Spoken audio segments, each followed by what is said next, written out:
Eu não sei se eu vou ter condições de gravar esse vídeo hoje. Eu realmente não sei dizer, porque eu jamais imaginei que viria uma coisa parecida. E eu não consigo pensar em outra coisa, então eu vou ter que falar sobre esse assunto. Não sei se vocês viram, se vocês viram as imagens. Eu não posso pôr aqui, eu nem quero pôr aqui. Quem quiser ver, eu vou pôr o link da reportagem. Porque ontem, basicamente, a Polícia Rodoviária Federal, no estado de Sergipe, executou uma pessoa numa câmara de gás improvisada.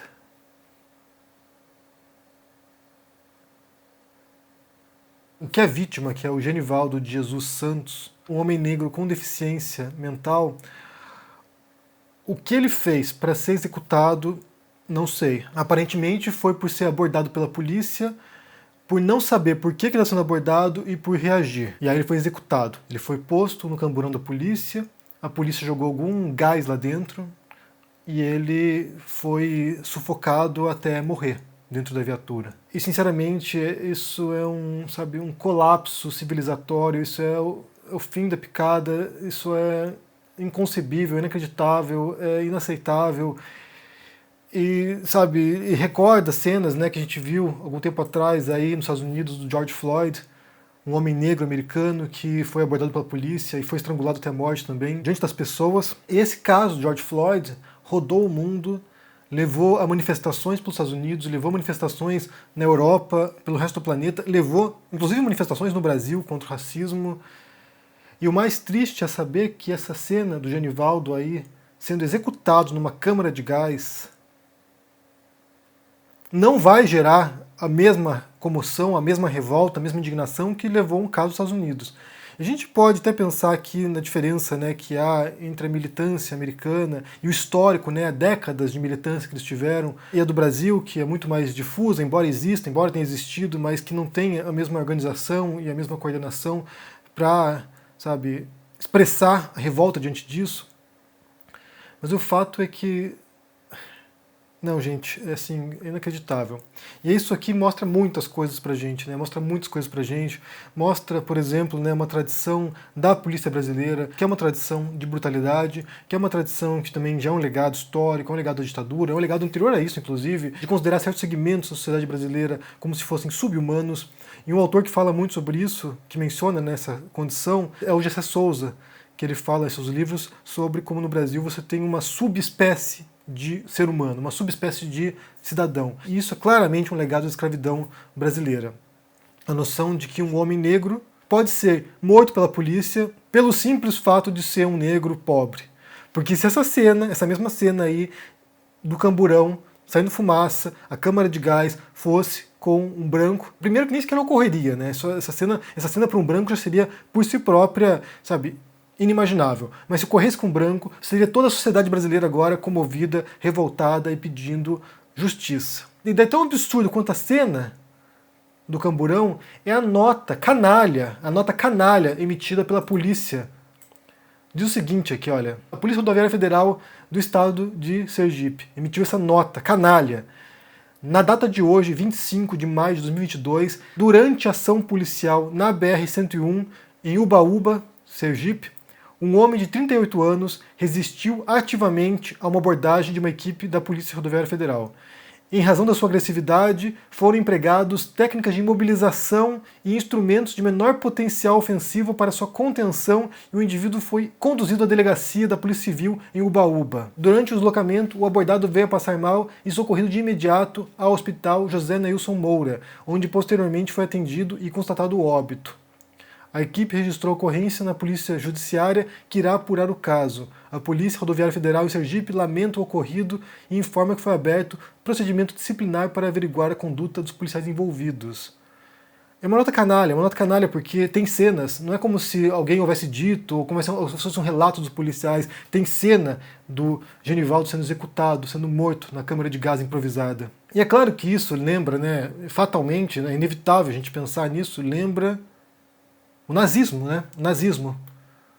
Os nazistas que executaram milhões de pessoas judeus, ciganos, deficientes mentais. Começou com os deficientes mentais e físicos, inclusive, que era o projeto de eugenia dos alemães. Eles começaram executando e cremando as pessoas com deficiências físicas e mentais. Então, é inevitável pensar e associar uma coisa com a outra. Só que daí é um outro detalhe, porque as execuções na Alemanha, nas câmaras de gás, elas foram ordens, elas foram decididas por uma cúpula que depois foi descendo pela hierarquia alemã até chegar nos executores. Quando você pensa, por exemplo, nos campos de concentração e execução, geralmente quem realizava a execução dos judeus eram os próprios judeus. Ou seja, havia um destacamento chamado de Sonderkommando, que eram judeus designados a executarem e limparem as câmaras de gás e cremarem os corpos das vítimas. Então, assim, nem sequer os alemães, muitas vezes, sujaram suas mãos para matar alguém. Quem fez isso, quem foi forçado a isso, foram os próprios judeus. Inclusive tem um livro que é devastador, assim, um livro que, assim, é uma leitura assim que é pavorosa, é uma leitura de partir o coração, uma leitura de, sabe, destruir a gente por dentro, que se chama We Wept Without Tears. O livro foi escrito pelo Gideon Greif e conta a história do Sonderkommando, conta a história desses judeus que eram obrigados a matar os próprios judeus, né? Os seus próprios familiares às vezes. E sinceramente, assim, a história, como eu falei, ela é pavorosa, porque essas pessoas sabiam do que estavam fazendo e elas não tinham como não fazer, porque senão seriam mortos também. E alguns deles, inclusive, foram mortos, né, porque se recusaram a cumprir as ordens. Então a sucessão é imediata, embora haja um grande diferencial, que no caso dos alemães, eles mandaram os outros fazer isso. E no caso desses policiais aí, que executaram o Genivaldo, eles optaram por fazer isso, eles decidiram. Eles próprios, da própria cabeça deles, resolveram que poriam o cara no camburão e que merda passou na cabeça das pessoas, né? Claro que a gente sabe que a polícia no Brasil, ela tem esse histórico mesmo de brutalidade, histórico de torturar, inclusive, né, suspeitos, de torturar criminosos, então assim, não é bem novidade, não é bem surpreendente você ver esse tipo de história, infelizmente. Inclusive essa semana teve uma outra chacina no Brasil aí, que foi noticiada, então assim, há um certo aclimatamento ao tipo de brutalidade policial. Mas em alguns casos, até isso sai da curva, né? Em alguns casos, até isso, sabe, chega a ser mais chocante do que já é. E o mínimo que se esperaria para esses policiais é que fossem presos, né? Fossem presos, condenados, porque, sinceramente, eles mataram a pessoa, e mataram com requinte de crueldade, mataram torturando a pessoa, mataram emulando um dos períodos mais sombrios da história da humanidade e o pior momento do século XX. E daí, eu falei do Gessé Souza, né? E uma coisa que ele menciona e que eu fui percebendo ao longo do tempo tem a ver com a relação com a barbárie no Brasil e em outros países, né? Nesse sentido, a América toda, desde os Estados Unidos até a Argentina, até o Chile, você pode perceber que há uma cultura, há uma relação com a brutalidade que naturaliza certos atos. Não é à toa que as Américas são um continente proporcionalmente aí com os maiores índices de homicídio do planeta. São vários países americanos que ocupam os primeiros postos entre países mais violentos do mundo. Isso inclui o Brasil, obviamente, vocês sabem disso, o Brasil é um país extremamente violento, tem cidades aí no Brasil, tem regiões no Brasil, tem índices altíssimos de homicídios, então é um país violento, mas não apenas o Brasil, o próprio Estados Unidos é um país violento, a Venezuela é um país perigoso, a Colômbia, a Bolívia, você pode aí separar um monte de países da América Latina no todo, né, são países violentos, o México tem um histórico também de brutalidade, os cartéis, a polícia, ou seja, é um continente que é marcado, que tem a violência esculpida na sua história. E, por outro lado, o próprio Gessé Souza fala isso, menciona isso, que na Europa há uma outra relação. Aí você pode até falar, né, mas a Europa colonizou, a Europa foi metrópole, pipipi, popopó. De fato foi. De fato, essa obra de barbárie nas Américas foi resultado da exploração colonial europeia, tanto na América quanto na África, ou na Ásia também. Então, assim, isso é consequência de uma brutal exploração colonial que se deu nesses continentes. Só que no próprio continente europeu, essas práticas não foram implementadas como aconteceu na América, na África ou na Ásia. Então, o europeu lida com a brutalidade de outro modo. Nos países europeus, certas coisas que são recorrentes, costumeiras nas Américas, causam um horror tremendo. Se dá justamente por causa dessa relação da exploração colonial e da escravidão, principalmente. A escravidão foi um momento que legitimou certos tipos de práticas, certos tipos de abusos, certos tipos de violência contra os corpos dos negros, que isso não se encontra em certas regiões. Inclusive, após o Holocausto na Europa, que foi um momento de barbárie similar, né, pensar que os próprios europeus mataram europeus, os próprios alemães executaram poloneses, ucranianos, húngaros, lituanos, ou seja, foi um massacre também generalizado, mas quando houve o Holocausto, quando a barbárie se instaura no século XX na própria Europa, depois disso é meio que realizado um pacto ativo, um pacto explícito, tanto que você tem a Declaração Universal dos Direitos Humanos, um pacto explícito em prol da civilização, em prol de respeitar o ser humano como um fim em si mesmo, e não como alguém que se pode explorar, abusar, violentar, matar. E depois desse pacto ativo, certas coisas se tornaram inaceitáveis. Mas no Brasil, há quem pense que direitos humanos é lacração da esquerda, sabe, proteger bandido, é proteger safado. Esse foi o discurso, inclusive, que levou o Bolsonaro à presidência. Em parte, pelo menos, né, de que a culpa da violência no Brasil é dos direitos humanos, é de pessoas que protegem bandidos.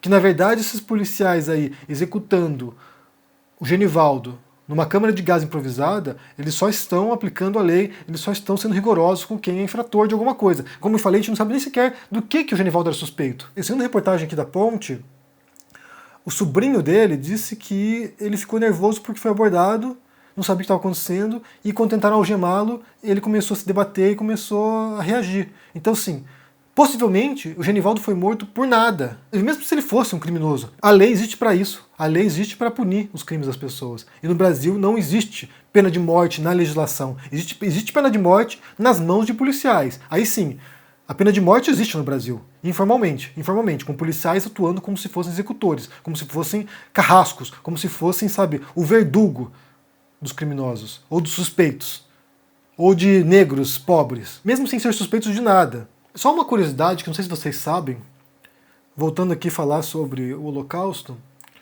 eu falei aqui, né, que nesse caso do Genivaldo, os policiais tiraram do próprio cu a vontade de executar o Genivaldo na câmara de gás, né? Porque assim, ninguém ordenou que eles fizessem isso. Nenhum superior deles chegou e falou assim, olha, põe esse cara aqui no camburão e faça isso. Ninguém fez isso. Eles foram lá e eles decidiram.